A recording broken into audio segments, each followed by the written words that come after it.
ছোট ছোট নেলস পছন্দ করব, তার সাথে খুব সুন্দর ডিজাইনও করব, স্টোন অ্যাপ্লিকেশন করব, এইচডি ফ্লাওয়ার করব, এরকম যারা আছো ভিডিওটা কিন্তু তাদের জন্যে। সবার আগে তোমরা যে যে ধরনের এক্সটেনশন পছন্দ করো, gel extension, acrylic extension, tips extension, সেটাই করে নেবে। করে নেওয়ার পর যা প্রসেস আছে সব করে নিয়ে তার উপরে একটা কিন্তু পিঙ্ক বেস কালার অ্যাপ্লিকেশন করবে। আমার কাছে এই পিঙ্ক বেস কালারটা এই নিয়ে আমি 4টে বোতল অলরেডি শেষ করে ফেলেছি। একটা ফিঙ্গারে করলাম ওমরে আর একটা ফিঙ্গারে করব ফ্রেঞ্চ। আমি ওমরে করার সময় স্পঞ্জ ইউজ করি, স্পঞ্জে কাজটা করতে খুব সুন্দর হয় আর ফিনিশিংটা ভালো হয়। দেখো এবার ফ্রেঞ্চ করে নিচ্ছি। ফ্রেঞ্চ করার পরে এগুলো কিন্তু 2 থেকে 3 কোট একইভাবে একই প্রসেস অ্যাপ্লাই করবে। তারপরে আমি নিলাম মনোমার, অ্যাক্রিলিক পাউডার আর অ্যাক্রিলিক ব্রাশ।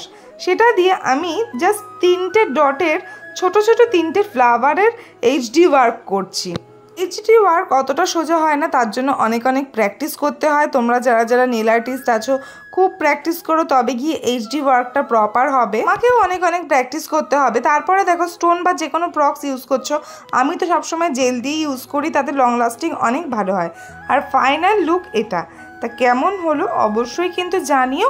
আর আমাদের ক্লাস কিন্তু স্টার্ট হয়ে গেছে। যারা যারা অ্যাডমিশন নিতে চাইছো তারা এই উপরে দেওয়া নাম্বারে যোগাযোগ করো।